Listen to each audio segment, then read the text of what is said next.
Friends, എല്ലാ കൂട്ടുകാർക്കും ഈ പുഴയും കടന്ന റിവ്യൂയിലേക്ക് സ്വാഗതം. അങ്ങനെ നമ്മുടെ നിവിൻ ആണെങ്കിൽ വലിയ ദേഷ്യത്തിൽ തന്നെയാണ്. തന്റെ ഇഷ്ടങ്ങൾക്കൊപ്പം നിൽക്കാത്ത അച്ഛനോടും അമ്മയോടും ഇടയ്ക്കിടയ്ക്ക് അവർ ഭീഷണിപ്പെടുത്തുന്ന ആ ഒരു കാര്യം തന്നെ അവൻ തിരിച്ചു പറയുകയാണ്. എന്നാൽ നിങ്ങൾ പോയി ചാവുന്നെങ്കിൽ ചാവ്, ഇടയ്ക്കിടയ്ക്ക് ഇങ്ങനെ എന്നെ പറഞ്ഞ് പേടിപ്പിക്കാതെ എന്ന് പറയുകയും ചെയ്യുന്നുണ്ട്.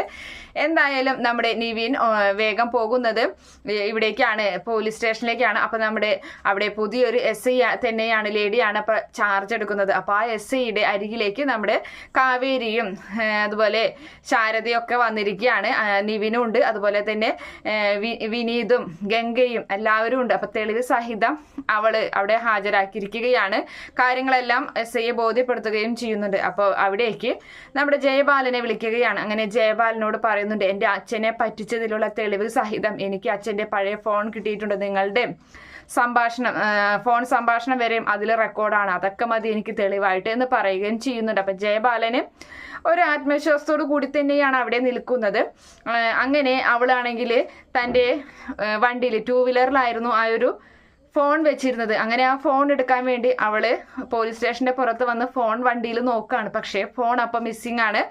അപ്പൊ അവിടെ വരികയാണ് ജയപാലനും ജയപാലന്റെ മകളും രാഗിണിയും കൂടിയിട്ട്. എന്നിട്ട് പറയുന്നുണ്ട്, എന്ത് പറ്റി, എനിക്കെതിരെയുള്ള തെളിവുകളൊക്കെ പോയോ എന്നൊക്കെ ചോദിച്ചങ്ങനെ അവളെ കളിയാക്കുന്നുണ്ട്. എന്തായാലും അവളുടെ ഫോൺ അവർ കൈക്കലാക്കിയിരിക്കുകയാണ്. അവിടെയും നമ്മുടെ ഇവള് തോറ്റുപോകുക, കാവേരി തോറ്റുപോകുമോ എന്നൊക്കെ നമുക്ക് കണ്ടറിയാം. എന്തായാലും നമ്മുടെ നിവിൻ കല്യാണം ഉറപ്പിച്ചിരിക്കുകയാണല്ലോ.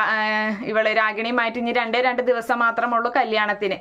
അപ്പോൾ ഡ്രസ്സ് എടുക്കാനൊക്കെ വേണ്ടി പോകാനുള്ള തയ്യാറെടുപ്പിലാണ്. അതേ സമയത്ത് കല്യാണ കത്ത് കണ്ടിട്ട് ഇവള് യമുന ചോദിക്കുന്നുണ്ട്, എന്താണ് നിവിനേട്ട ഇതൊക്കെ എന്ന് ചോദിക്കുമ്പോൾ, നോക്കിക്കോ ഇവളെ യമുനെ, ഇതൊന്നും നടക്കാൻ പോകുന്നില്ല എന്ന് പറയുകയാണ്. അപ്പൊ ഇവള് വിചാരിക്കുന്നത്, നമ്മുടെ യമുനയോടുള്ള ഇഷ്ടം കൊണ്ട് നിവിൻ പറയുന്നതാണ് ഈ കല്യാണം നടക്കില്ല എന്ന്. പക്ഷെ അത് കാവേരിയോടുള്ള ഇഷ്ടം കൊണ്ടാണ് എന്ന് നിവിൻ അങ്ങനെ പറയുന്നത് എന്ന് മനസ്സിലാക്കാനുള്ള ബുദ്ധിയും ബോധവും ഒന്നും എന്തായാലും നമ്മുടെ യമുനയ്ക്കുമില്ല. അങ്ങനെ യമുന സന്തോഷിക്കുകയാണ് അവന്റെ ആ വാക്കുകൾ കേൾക്കുമ്പോൾ. അതേ സമയത്ത് അവന്റെ അമ്മ, നിവിന്റെ അമ്മ വാക്ക് പാലിക്കുകയാണ്. അവനെ പേടിപ്പിക്കുക മാത്രമല്ല, എന്തൊക്കെയോ ഗുളികകളും മറ്റു സാധനങ്ങളും എടുത്ത് മിണുങ്ങി കഴിച്ച് അവള് ആശുപത്രിയിലാവുകയാണ്. ആശുപത്രിയിലായ അമ്മയെ കാണാൻ നിവിൻ വരുമ്പോൾ അച്ഛൻ നിവിനോട് ദേഷ്യപ്പെടുകയൊക്കെ ചെയ്യുന്നുണ്ട്. നിവിന് സങ്കടം തന്നെയാണ്. എന്ത് ചെയ്യണമെന്നറിയാതെ ഒറ്റപ്പെട്ട് നിൽക്കുന്ന ഒരു ഭാഗമൊക്കെയാണ് നിവിൻ നിൽക്കുന്നുണ്ട്. അങ്ങനെ ഒരു ഭാഗമൊക്കെയാണ് എന്തായാലും അടുത്ത ആഴ്ചയിലെ നെക്സ്റ്റ് വീക്ക് പ്രൊമോക്കായിട്ട് വന്നിട്ടുള്ളത്. ഈ റിവ്യൂ ഇഷ്ടപ്പെടുകയാണെങ്കിൽ ഈ ചാനൽ ഒന്ന് സബ്സ്ക്രൈബ് ചെയ്ത് സപ്പോർട്ട് ചെയ്യണേ. Okay friends, by, thank